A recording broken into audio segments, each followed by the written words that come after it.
दोस्तों ये कहानी है एक जॉन नाम के शख्स की, जिसके पास दुनिया की सबसे तेज नाक थी, जो कि किसी वरदान से कम नहीं थी। वो अपनी नाक से कई किलोमीटर दूर रखी वस्तु को भी पहचान सकता था और यही नाक उसको कातिल बनने पर मजबूर करती है। और ये एक से एक सुंदर लड़की का कत्ल करके उनकी खुशबू को हमेशा के लिए अपनी बोतल में कैद करना चाहता था। और जब इन सब कत्लों के जुर्म में इसको पकड़ा गया तो वो किस तरह से वहाँ से भाग निकला। तो चलिए शुरू करते हैं हमारी आज की कहानी परफ्यूम को, जो कि 2006 में रिलीज हुई थी। ये movie perfume the story of A murderer नाम के नोवेल पर आधारित है। कहानी की शुरुआत होती है ईस्वी 1800 पेरिस की सबसे गंदी बदबूदार जगह फिश मार्केट से, जहाँ पर हम एक प्रेग्नेंट औरत को देखते हैं और तभी उसको बर्थ पेन होने लगता है। वो वहीं पर एक बच्चे को जन्म देती है और नवजात शिशु को वहीं पर छोड़कर 9 तो 11 होने की कोशिश करती है। लेकिन इस बच्चे की किलकारी की वजह से वहाँ पर खड़े लोगों का ध्यान इसकी मदर पर जाता है। अब कोर्ट द्वारा सजा के तौर पर इसे फांसी दी जाती है। दोस्तों इस बच्चे के पास एक तरह की और खासियत थी। जो भी कोई इस बच्चे का फायदा उठाकर इससे दूर जाने की कोशिश करता, उसकी दर्दनाक तरीके से मौत हो जाती थी, जैसे कि इसकी मदर की हुई। अब जॉन को एक अनाथालय में भेज दिया जाता है, जहाँ की वार्डन एक लालची महिला थी। वो बच्चों को वयस्क होने तक पालती और फिर उन्हें बेच देती थी। अब जॉन के अनाथालय में आने की वजह से यहाँ पर रह रहे बच्चों में अपनी जगह छिन जाने का भय उत्पन्न होता है और वो उसे मारने की कोशिश करते हैं। लेकिन तभी वहाँ पर वार्डन आ जाती है और अब देखते ही देखते इस माहौल में जॉन 5 साल का हो गया था, लेकिन अभी तक वो बोल नहीं पाता था। धीरे धीरे वक्त बीतता गया। अब जॉन बोलना सीख रहा था और उसकी सूंघने की ताकत इतनी ज्यादा तेज हो गई थी कि वो कहीं से भी किसी भी चीज को सूंघ कर बता सकता था। यहाँ तक कि वो पानी के अंदर की चीजों को भी सूंघ सकता था। अब जॉन वयस्क हो गया था तो उसे अनाथालय की वार्डन एक जानवरों की खाल के व्यापारी को बेच देती है। अब जैसा कि मैंने बताया था, जो भी कोई इससे अनावश्यक रूप से दूर जाने की कोशिश करता, उसकी अनावश्यक ढंग से मौत हो जाती थी। वार्डन को कुछ लुटेरे पैसों के चक्कर में मार देते हैं। अब जानवरों का खाल का व्यापारी जॉन से 5 सालों तक गधों की तरह काम करवाता है और यहाँ पर 5 सालों से ज्यादा कोई भी जीवित नहीं बच पाया था। लेकिन जॉन ने यह साबित कर दिया था कि वो कितना मजबूत इंसान है। हर रोज दिन में 15 से 18 घंटे काम करना, जो कि उसे बहुत मजबूत इंसान बना देता है। उसकी इस तरह से काम के प्रति लगन देखकर उसका मालिक उसे सामान बेचने के लिए शहर लेकर जाता है, जहां पर वो नई नई तरह की खुशबू को सूंघता है, जो कि उसने इससे पहले कभी नहीं सूंघी थी। और इसी दौरान उसको एक खुशबू का एहसास होता है जो उसने इससे पहले कभी नहीं सूंघी थी, जो कि थी परफ्यूम की खुशबू। वो एक परफ्यूम की दुकान के बाहर जाकर खड़ा हो जाता है और यहाँ पर उसे पहली बार खुशबू और बदबू का फर्क समझ में आया। जॉन परफ्यूम के ओनर को एक मशहूर परफ्यूम को हाथ में लिए हुए देखता है, जिसका नाम था आमोर। इन्हीं सब खुशबुओं के दौरान उसे एक और खुशबू का एहसास होता है, जो कि एक फल बेचने वाली एक खूबसूरत लड़की से आ रही थी। लेकिन जॉन उस खुशबू को नहीं समझ पाता और दीवानों की तरह उस खुशबू का पीछा करने लगता है। वो उस लड़की के पास पहुंचकर उसकी खुशबू को सूंघने लगता है। जॉन को ऐसा करता देख लड़की डर जाती है और उसे भिखारी समझकर कुछ फल दे देती है।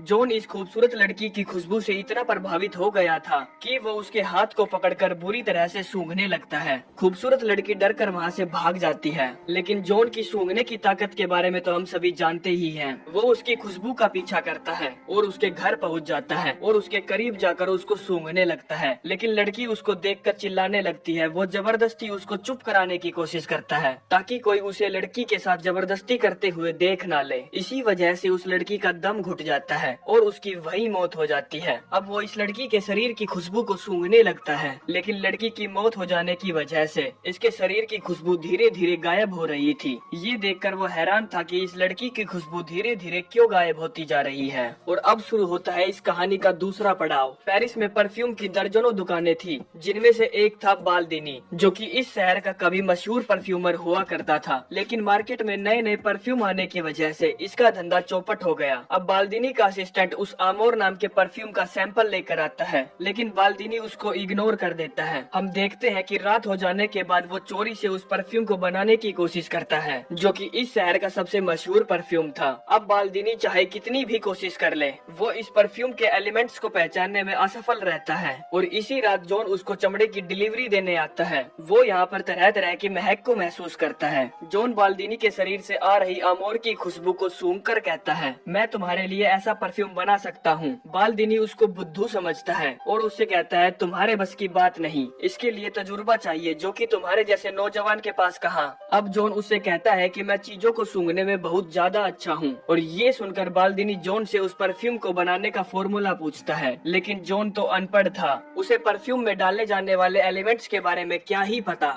और जॉन किसी तरह का कोई जवाब नहीं देता। जॉन कहता है चाहे जो हो मैं तुम्हारे लिए ये परफ्यूम बना सकता हूँ। बाल्दिनी को लगता है कि इसकी औकात ही नहीं, और इसकी औकात याद दिलाने के लिए इसे परफ्यूम बनाने की इजाजत दे देता है। अब जॉन वहीं पर पड़े तरह तरह के लिक्विड को मिलाकर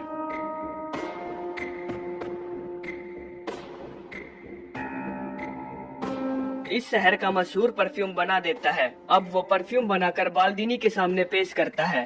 कहता है कि ये परफ्यूम तो कुछ नहीं, मैं इससे भी बेहतर परफ्यूम बना सकता हूँ। अब वो फिर से एक और परफ्यूम बनाता है, जिसे सुनकर बाल्दिनी को अपनी जवानी के दिन याद आ जाते हैं।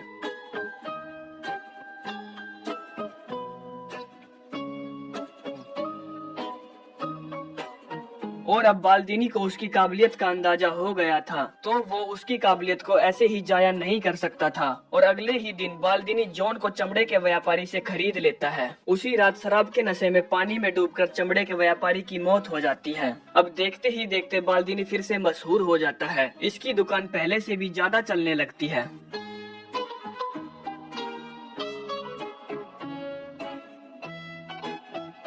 बाल्दिनी जॉन को एक सही तरीके से परफ्यूम बनाना सिखाता है, जहाँ पर वो बताता है कि परफ्यूम इन 12 एलिमेंट्स को अलग अलग तरीके से मिलाकर बनाया जाता है। लेकिन पुराने समय के इजिप्शियन का मानना था कि परफ्यूम 13 तरह की खुशबुओं को मिलाकर बनाया जाता है। और इसी तरह का एक मर्तबान इजिप्ट में मिला, और जब वो खुला तो पूरी धरती एक बार के लिए स्वर्ग में बदल गई थी। कहता है कि उस परफ्यूम के 12 एलिमेंट्स को पहचान लिया गया था, लेकिन 13वां एलिमेंट पहचाना ना जा सका। और कहता है कि अगर तुम 13वीं खुशबू बना लो तो दुनिया का कोई भी शख्स तुम्हारे सामने मंत्र मुग्ध होकर अपने घुटने टेक देगा। ये बात सुनकर जॉन का दिल उत्सुकता से भर उठता है, और वो 13वीं खुशबू को बनाने का प्रयत्न करने लगता है। जॉन बाल्दिनी से खुशबू को हमेशा बरकरार रखने का तरीका पूछता है। बदले में उससे दुनिया का सबसे बेहतरीन परफ्यूम देने का वादा करता है। अब बाल्दिनी उसको चीजों को उबालकर उनकी खुशबू को एक्सट्रैक्ट करके बोतल में डालने का तरीका सिखाता है। वो बताता है कि वो इस तरह से किसी भी वस्तु की खुशबू को एक्सट्रैक्ट कर सकता है। लेकिन जॉन तो था ही गधा। वो इसके अंदर आयरन और कॉपर को उबालकर उनकी खुशबू को एक्सट्रैक्ट करने की कोशिश करता है, और तो और एक बिल्ली की खुशबू को भी निकालने की कोशिश करता है। बाल्दिनी जो कि ऊपर सो रहा था, उसे किसी तरह की आवाजें सुनाई देती है, और वो तुरंत वहाँ पर पहुँचता है और कहता है तुम किस तरह के गधे हो, तुमने एक बिल्ली को उबाल दिया उसकी खुशबू निकालने के लिए। और इसी दौरान जॉन बेहोश होकर वहीं गिर जाता है और बीमार हो जाता है। बाल्दिनी जॉन को बीमार देखकर परेशान हो जाता है, क्योंकि उसे अपना अनमोल हीरा खोता हुआ नजर आ रहा था। अब जॉन, जिसके ऊपर खुशबुओं को बरकरार रखने का भूत सवार था, वो इस हालत में भी बाल्दिनी से पूछता है कि मुझे चीजों को उबालने के अलावा कोई दूसरा तरीका बताओ जिससे मैं खुशबुओं को बरकरार रख सकूं। बाल्दिनी बताता है कि हाँ, एक तरीका और है जो कि बहुत गंदा है। इसमें जानवरों की चर्बी से खुशबू को एक्सट्रैक्ट किया जाता है। जॉन पूछता है क्या आप मुझको ये सिखा सकते हैं। बाल्दिनी अपना सर इनकार में हिलाता है और बोलता है कि ये तरीका मुझको नहीं आता। जॉन बाल्दिनी से पूछता है कि क्या मैं ग्रास जाकर ये सीख सकता हूँ। बाल्दिनी कहता है हाँ। अब बाल्दिनी उससे नए परफ्यूम बनाने के 1000 तरीके नोट डाउन करता है, और बदले में उसे ग्रास में एंटर होने वाला दस्तावेज देता है, जिसकी मदद से वो ग्रास में काम भी सीख सकता है। अब जैसे ही जॉन यहाँ से जाता है, उसके पुराने मालिकों की तरह ही बाल्दिनी की भी रहस्यमयी तरीके से मौत हो जाती है। अब बाल्दिनी की मौत हो जाने के बाद जॉन आजाद हो जाता है। अब वो किसी का भी गुलाम नहीं था। वो पहाड़ों के रास्ते से ग्रास की तरफ बढ़ता है, जहाँ पर उसे एक गुफा मिलती है। वो यहाँ के गीले पत्थरों की खुशबू, सूखी झाड़ियों की खुशबुओं से मोहित हो जाता है और यहीं पर कुछ दिन रुकता है। इसी दौरान उसे फलों वाली लड़की का सपना आता है, और किसी कारण से उसकी आंख खुल जाती है और वो अपने शरीर की खुशबू को सूंघने लगता है। लेकिन उसको अपने शरीर से किसी तरह की कोई खुशबू प्रतीत नहीं होती। तो वो बाहर जाकर बारिश में नहाता है और फिर से अपने शरीर की खुशबू को सूंघने लगता है, और यहाँ पर उसे एहसास होता है कि उसके शरीर में किसी प्रकार की कोई खुशबू नहीं है, यानी कि उसका अपना कोई वजूद नहीं है। वो समझता है कि उसके शरीर की अपनी कोई खुशबू न होने के कारण वो इतने सालों तक गुलाम बना रहा। अब अगले दिन सुबह होते ही वो ग्रास के लिए निकल पड़ता है, क्योंकि अब उसके पास एक मकसद है कि उसे खुद की पहचान बनानी है और दुनिया को बताना है कि वो कितना काबिल है। तभी उसको रास्ते में एक खूबसूरत महक का एहसास होता है जो कि निराली थी, जैसे कि उस फलों वाली लड़की की खुशबू औरों से अलग थी।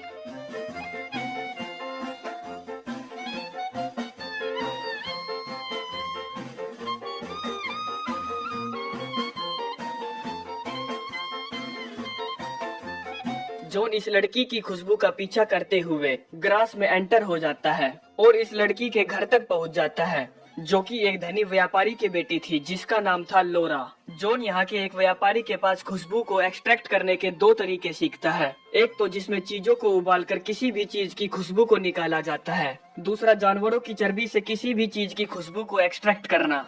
जॉन रात में एक प्रोस्टिट्यूट के पास जाता है और उसको अपने ठिकाने पर लाकर अपना चर्बी वाला बैग खोलता है। उस चर्बी को वो उसके शरीर पर लपेटने लगता है, लेकिन प्रोस्टिट्यूट डर जाती है और उसके पैसे वहीं फेंक कर जाने लगती है। जॉन को अपनी मुर्गी यहाँ से जाती हुई दिखती है, तो वो उसके पीछे से उस पर हमला करता है। इसके बाद वो उसके शरीर पर चर्बी का लेप लगाता है और कुछ दिनों तक उसको ऐसे ही रखता है और अब वो इस लेप को इकट्ठा करके उबालता है। अब वो आखिरकार उस खुशबू को निकालने में कामयाब हो जाता है, जिसे वो उस प्रोस्टिट्यूट के कुत्ते पर टेस्ट करता है और इसी तरह से वो खूंखार दरिंदे में परिवर्तित हो जाता है और अब वो बाल्दीनी के बताए हुए तरीके से 13 बोतलों का एक सेट बनाता है, यानी कि हर एक बोतल को भरने के लिए एक खूबसूरत लड़की की बलि। हम देखते हैं कि आज इस धनी व्यापारी की बेटी लोरा का जन्मदिन है और यहाँ सभी हाइड एंड सीक खेलते हैं। खेल के दौरान जॉन भी इस खेल में शामिल हो जाता है और आव देखता है न ताव सीधा लोरा पर हमला कर देता है, लेकिन लोरा इस हमले में बच जाती है।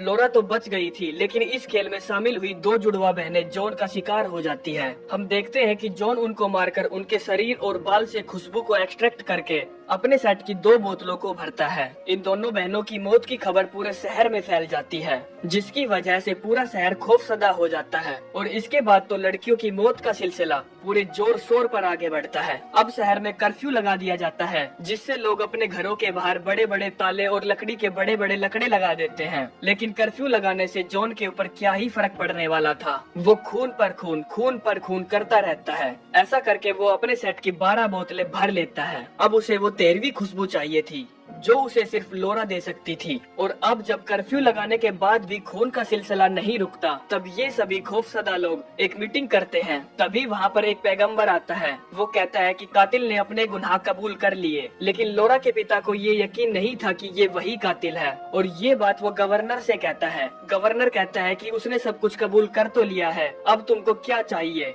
लोरा का पिता कहता है कि हाँ, उसने सब कुछ कबूल कर लिया है, लेकिन उसको टॉर्चर किया गया था और मार के ही डर से उसने ये कबूल किया। और कहता है कि मुझे इस बात पर यकीन नहीं कि वो कातिल पकड़ा गया है। अब दूसरी तरफ हम देखते हैं लोरा और पूरा शहर उस कातिल के पकड़े जाने की खुशी में जश्न मना रहा है। तभी लोरा के पिता वहाँ आते हैं और उसे वहाँ से चलने के लिए कहते हैं, लेकिन लोरा नहीं जाना चाहती और वो गुस्से में वहाँ से भाग जाती है। लेकिन इससे पहले कि जॉन उस पर हमला करके अपनी 13वीं बोतल को भरता, लोरा का पिता वहाँ आ जाता है और ये दोनों अपने घर चले जाते हैं। अब रात को जब लोरा के पिता को अपनी बेटी की फिक्र सताती है, तो वो उसके कमरे में जाकर चेक करता है और उसे पता चलता है कि कातिल यहाँ आया था। और अगले ही दिन वो यहाँ से शहर छोड़कर कहीं दूर जाने का डिसीजन लेते हैं। जॉन लोरा की खुशबू का पीछा करते हुए आगे बढ़ता है।